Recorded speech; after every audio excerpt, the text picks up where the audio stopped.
Radio Ijwi ry'Amerika ivugira Washington DC mu Kirundi no mu Kinyarwanda. Mu Burundi mutwumvira ku mirongo migufi ya shortwave kuri metero 19 na metero 22, naho mu Rwanda turi kuri FM 104 n'ibice bitatu y'Ijwi ry'Amerika. Mwiriwe neza nshuti mwese muduteze amatwi, ni Edirwe Mbasuza kandi mbaye ikaze mu makuru yacu yo kuri isaha. Guverinoma ya Nigeria yafashe icyemezo cyo kwirukana ku butaka bwayo abanyarwanda 8 umuryango w'abibumbye woherejeyo bakuwe Arusha mu gihugu cya Tanzania. Twasaba ko Nations Unies yongera ikabafata nkuko yabavanye Arusha ikabajyana Nigeria, ibafate yongere basubize Arusha. Nibidashoboye kubajyana Arusha, hari mekanizme yari yabasigaranye Arusha ibirahe, abafate babajyanirahe noneho abantu bacu bagira amahoro. Uwo ni Madame Leoncie Ntagerura, umugore wa Andrea Ntagerura, umwe mu banyarwanda boherejwe mu gihugu cya Nigeria. Hirya no hino ku isi umubare w'abahitanwe n'umwuzure ukabije muri Brazil wazamutse.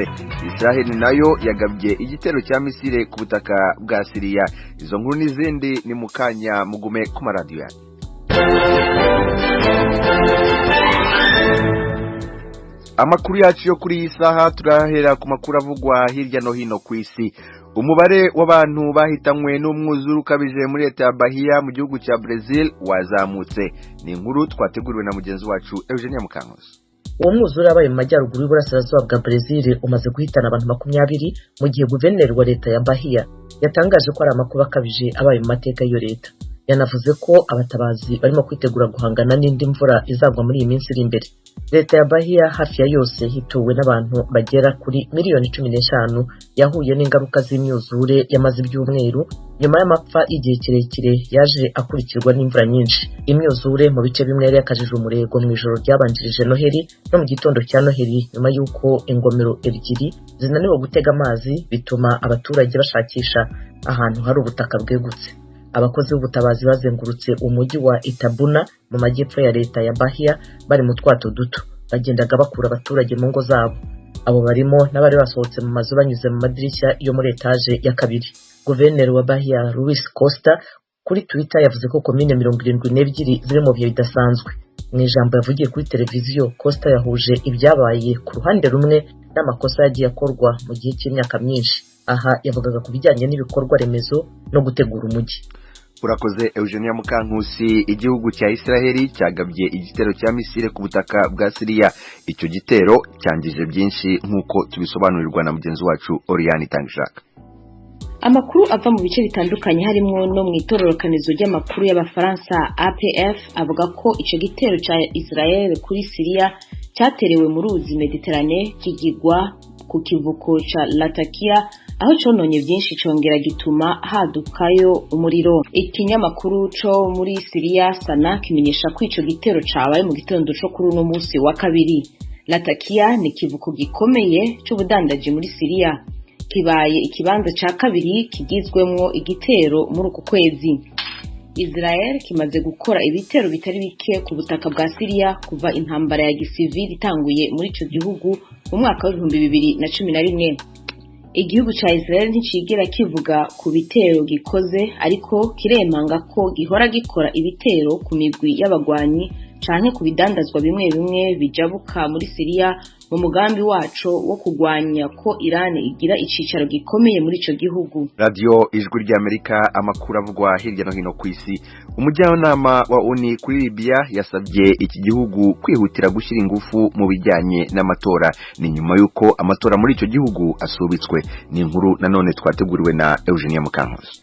Stephanie Williams yavuze ko icyo Libya yagombye kwibandaho ari ukureba uko amatora yakorwa aho kwita ku maherezo ya guverinoma y'inzibacyuho. Yabwiye ibiro ntaramakuru byo mu Bwongereza Reuters mu kiganiro bagiranye ko abenshi mu banyalibya bashaka ko icyo yise igihe cy'inzibacyuho kitarangira kigira iherezo. Itora ryari riteganyijwe ku itariki 24 y'ukwezi kwa 12, cyakora ryarasubitswe nyuma y'impaka ku mategeko y'ibanze yagenderwaho. Aha harimo ibyo umukandida agomba kuba yujuje n'uruhare rw'ubutabera mu bijyanye n'ubujurire. Inteko ishinga amategeko ifite icyicaro mu mujyi wa Tobruk mu burasirazuba bwa Libya yatowe mu mwaka wa 2014 irimo kujya impaka ku gihe itora rizabera. Ikindi basuzuma no kureba niba guverinoma y'ubumwe bw'igihugu na minisitiri w'intebe Abdulhamid Ali Dibeiba kandida mu itora rya perezida agumaho. abajijwe niba yumva guverinoma y'ubumwe igifite umumaro, Williams yavuze ko ari inteko ishinga amategeko yabigena, ariko ko icy'ingenzi mu by'ukuri gikenewe kwitabwaho ari ugukoresha amatora. Yongeyeho ko ikintu cyose cyahinduka muri guverinoma kigomba gukorwa hakurikijwe amategeko yashyizweho n'amasezerano ya politiki yabanje yari yemewe ku rwego mpuzamahanga.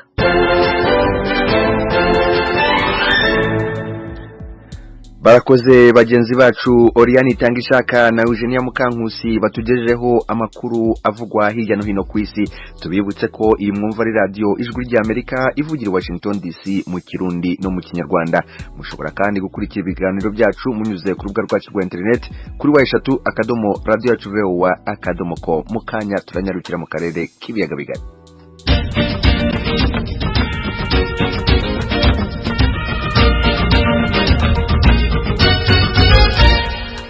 Amakuru yo mu karere k'ibiyaga bigari. Guverinoma ya Nigeri yafashe icyemezo cyo kwirukana ku butaka bwayo abanyarwanda 8 umuryango w'abibumbye woherejeyo kugira ngo barangize igifungo bakuwe Arusha muri Tanzania.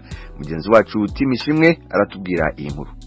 Minisitiri Hamadu Adamu Sule ufite mu nshingano ze ubutegetsi bw'imbere mu gihugu no kwegereza abaturage ubuyobozi yahaye abanyarwanda 8 iminsi 7 yo kuba bavuye ku butaka bwa Nigeri. Ibi byasohotse mu itangazo yashyizeho umukono yisunze ingingo zinyuranye zo mu itegeko nshinga rya Nigeri. Umunyamabanga mukuru muri iyi ministeri n'umuyobozi mukuru wa polisi y'igihugu bagomba kumenyesha mu maguru mashya abo iri tegeko rireba kandi rigasohoka no mu igazeti ya leta. Nta mpamvu nyirizina zashyizwe muri itangazo ryirukanisha abanyarwanda muri Niger, ariko risobanura ko ari ukubera impamvu z'ibijyanye na diplomasi. Aba bagabo bari bajyanwe muri Niger kubayo. Abo ni Zigiranyirazo Protais, Nzonemeye François, Nteziryayo Alphonse, Muvunyi Tarsis, Ntagerura André, Nsengiyumva Anatole, Mugiraneza Prosper na Sagahutu Innocent. Iri tegeko rya Minisitiri Sule rije nyuma y'uko ku itariki ya 15 z'ukwezi kwa 11 leta ya Nigeria yari yasinyenye amasezerano n'umuryango w'abibumbye y'uko hasuzumwa iyimurwa ry'abagabo barekuwe cyangwa bagizwe abere n'urukiko. Hagati aho imiryango y'ababaye abere bamaze kuburana n'abarangije ibihano byabo irasaba ko bakoherezwa Irahe mu Buholandi, ahari urukiko rwashyiriweho urukiko mpuzamahanga mpanabyaha rwashyiriweho u Rwanda, cyangwa se bagasanga imiryango yabo aho iri hose ku isi ku migabane y'isi. Barifuza ko uburenganzira bwabo nk'ibiremwa muntu bwubahirizwa.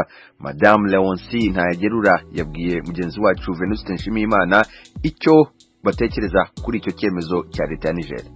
Nanjye byandenze na numiwe kuko murabona abantu abavanyeho bari abajyana muri kiriya gihugu Niger, abatanko bari ni Arusha, bajyana muri Niger bavuga ko Niger na Nations Unies bumvikanye ko abantu aribo bagomba kujya, ngo nicyo gihugu baboneye cyemeye kubakira.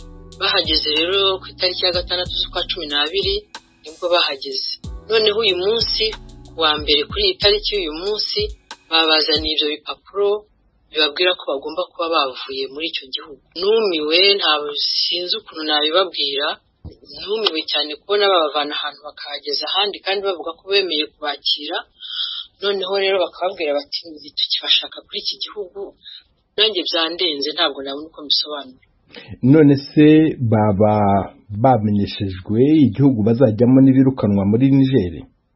Ashwi, nta gihugu babamenyesheje, nicyo kibazo nyine, kuko babahaye impapuro zanditseho ko bagomba kuba bavuye muri icyo gihugu, ngo babaha iminsi 7 ko bagomba kuba bahagurutse bagiye. Ikindi gihugu bazabashyiramo rero ntabwo nkizi, nabo ubwabo ntabwo bakizi. Mbere y'uko bajya muri Niger habaye amasezerano hagati y'umuryango w'abibumbye n'igihugu cya Niger cyari cyemeye kubakira. Kuba gihisemo kubirukana, ibyo ngibyo biteganijwe muri ayo masezerano? Ashwireka da, muri ayo masezerano bavugaga ko bazagenda bakajya muri Niger bakahamara umwaka. Noneho nyuma y'umwaka bari mu maboko ya Nations Unies, noneho nyuma y'uwo mwaka ubundi bakirwanaho. Icyo kintu rero ntabwo cyari mu masezerano rwose, ntabwo byari birimo, nabo babibonye uyu munsi. ahubwo ikintu gitangaje nyine muri izo mpapuro babahaye zo kwirukana, bavuze ko bagiye kwirukana kuko ngo c'est pour des raisons diplomatiques. Ubwo rero niba ari impamvu za diplomasi, ni ukuvuga ko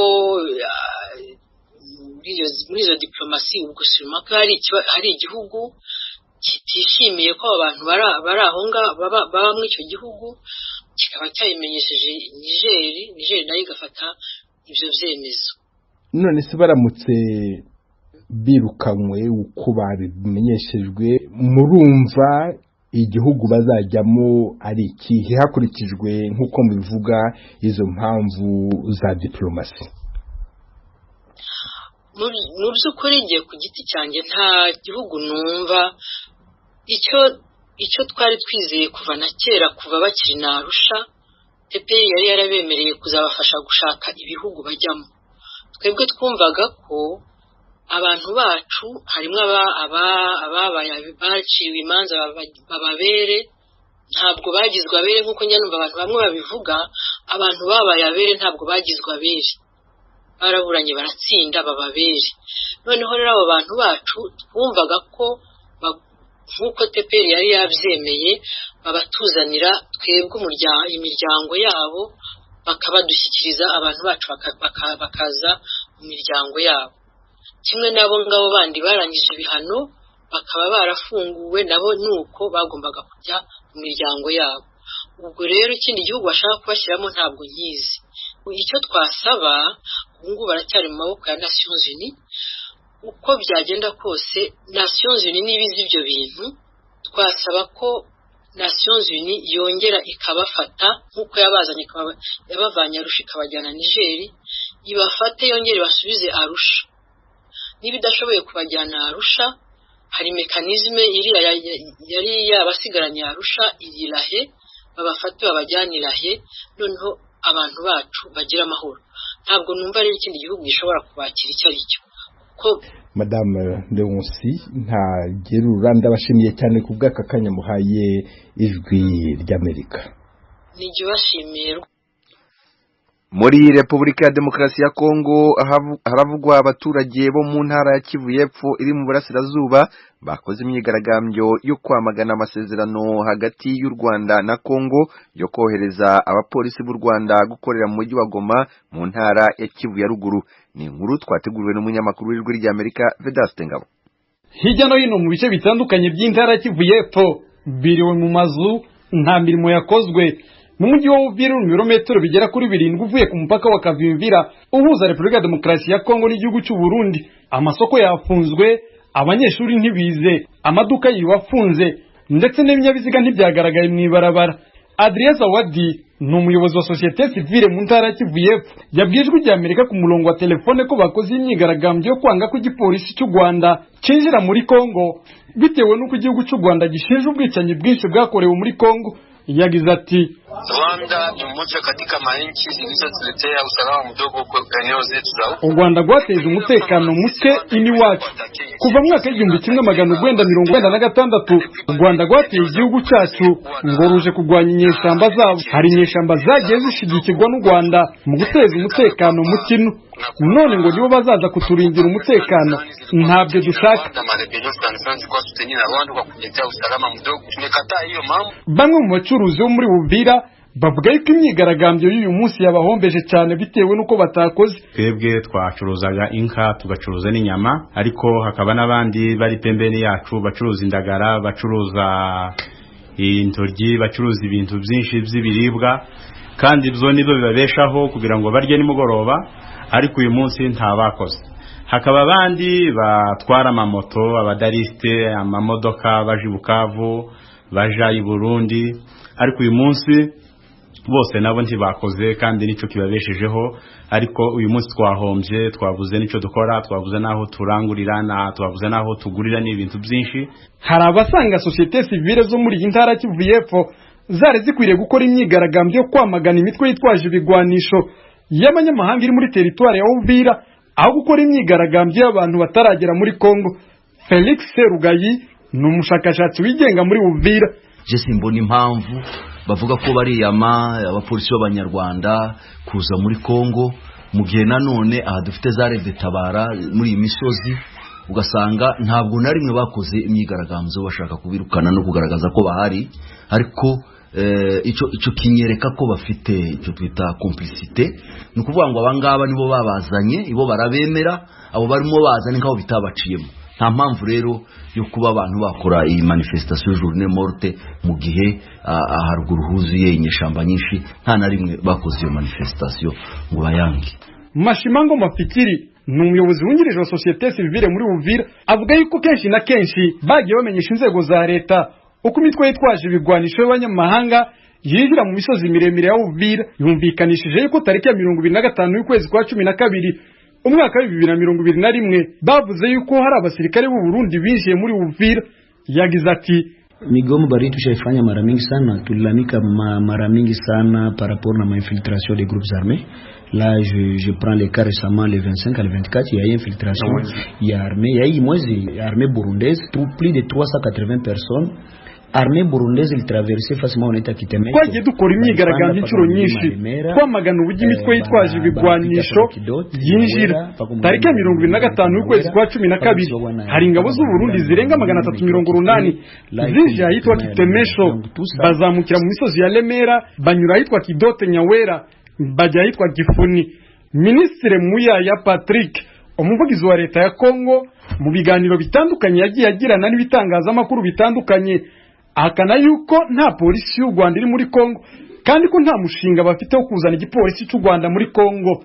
Vedaste Ngabo ku bwaradijwi rya Amerika Uvira Mutara Kivu y'Epfo.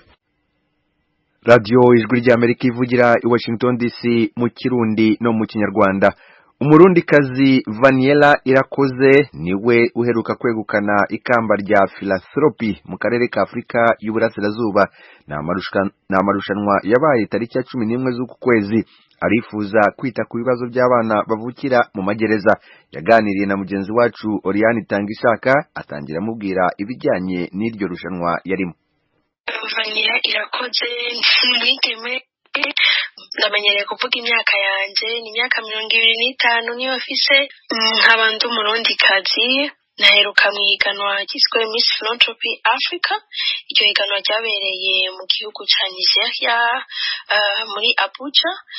Miss Philanthropy Africa shoboye kuyivuga iteguwe na Miss Philanthropy Africa Initiative nayo ikaba irera abigeme b'abanyafrika kugira bashobore guserukira abandi abigeme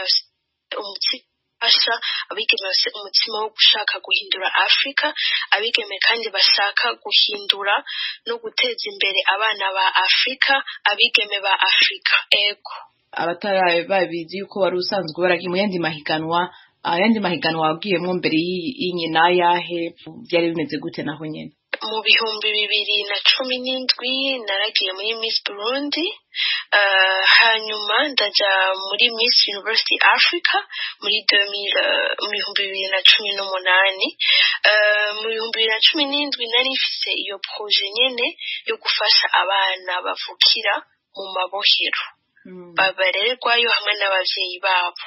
Egome niho rero mu mwaka wa 2021 nashoboye kurangura novuga ati uwo mugambi mfashijwemo n'ihigana rya Miss Philanthropy Africa nk'uko babivuga rijejwe n'ihiganwa rijejwe gufasha Afrika, rijejwe gufasha umwana w'umunyafrika n'abigeme. Egome yego urakoze cyane. Ayo yandi mahiganwa wagiyemwo n'iri higanwa uri kurajamwo turakunze kuganira kenshi n'abigeme bari mu mahiganwa atandukanye y'aba Miss. Ayo mahiganwa wagiyemwo umaze mu igihe uretse ko kumbure uramenya abantu benshi, urashobora kumbure nk'ubu kuja mu bindi bihugu, icigwa uhora uhakura muri buri higanwa ugiyemo ni nk'ikihe? Ivyigwa ukakura nibi? Icyo kibazo murakoze kukimbaza.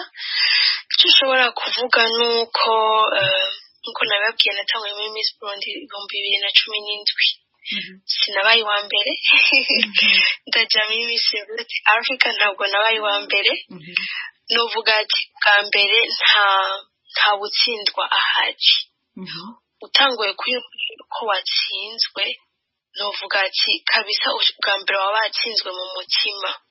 Nimba wowe ufise ikintu ushaka gushikako bandanya hariyo uyundi muryango ushobora kuguruka. Kubera yuko ikintu c'amahiganwa si kuvuga yuko abatorwa baba barushitse ibindi bintu byinshi cyane rwose abandi. Hari igihe usanga aba batorwa ibihugu byabo biba byarafashije cyane bikagaragara, ugasanga n'amakritère arimwo kugira utorwe. Bidasigura yuko ubudafise ubwenge canke ubwiza canke ibindi bintu basaba. Donc shatse kuvuga ati uwari we wese ashobora kuba ariko arumviriza kino kiganiro ashobora kuba yifuza kuja mu mahiganwa ntate ivyizigiro canke acike intege, nta wutsindwa ahari. Arabandanya agakora. Ni ukuvuga ko igikuru ni ukuja ahabona ukekana impano zawe ukerekana ubwenge bwawe. Natsinzwe shoje kandi ni benshi bashobora kuguca intege. Donc ntibemereye nabo bantu babaca intege bababwira ati watsinzwe, ntawe utsinzwa ahari. Size hano kubera navuze ati no ndashoboye ibinye ndifuza kubishikako, ibinye birashobora gufasha umwana w'umunyafrika, umwana w'umurundi, umwana wo mu karere novuga ati kacu ka East Africa. Ego ico nico cyigwa nahakuye. Egome nivyo shatse kuvuga.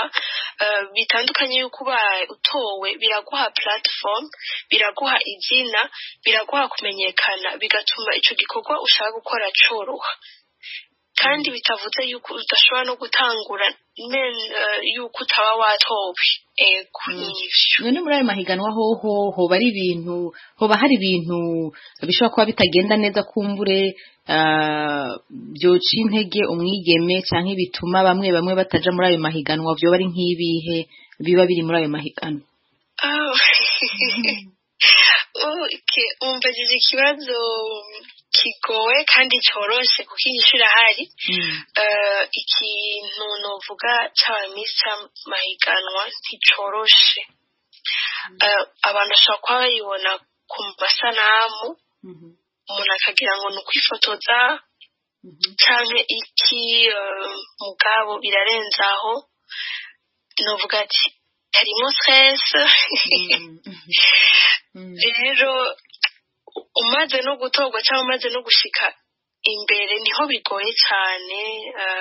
Twaba twumva hari bamwe batagira uko bahuza n'ababatwara, bidasigura yuko bataba bari mu nzira yo cyangwa bataba bafise mu baremwe bwo mu Gifaransa raison ku byo bariko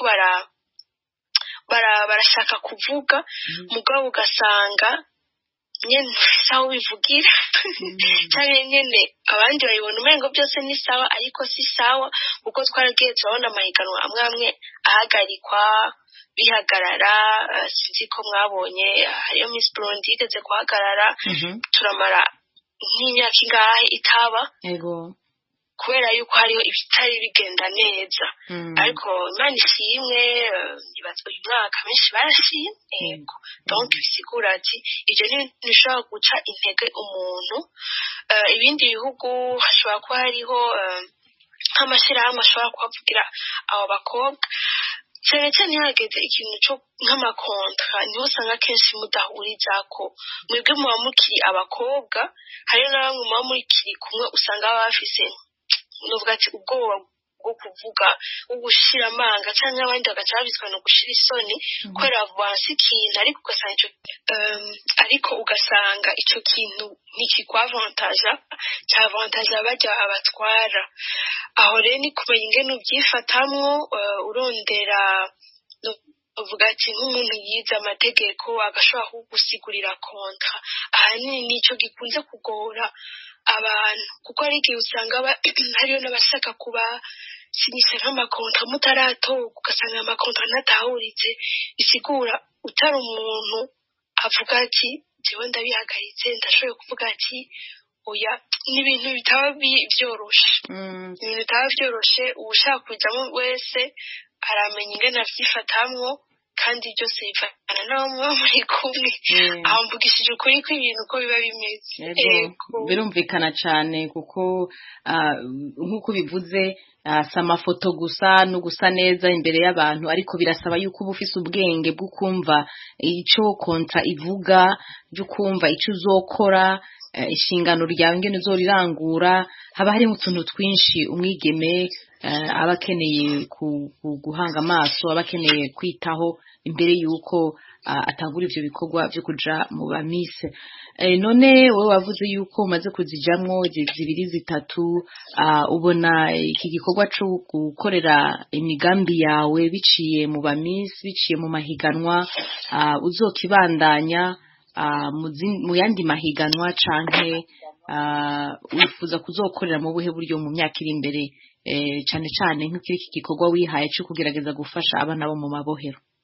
murakoze kuri icyo kibazo aho nobanza gushimira nka Miss Philanthropy Africa Initiative yo itanga platform yo gukorerako bikaguha izina bikaguha kumenyekana bikoroha n'umugambi wawe ni novuga ati nicyo kintu cya mbere cyane niyo platform iriko iramfasha hanini nubwo ntazoba nkiri muri ayo mahiganwa nzobibandanya kuko namaze kugira novuga ati izina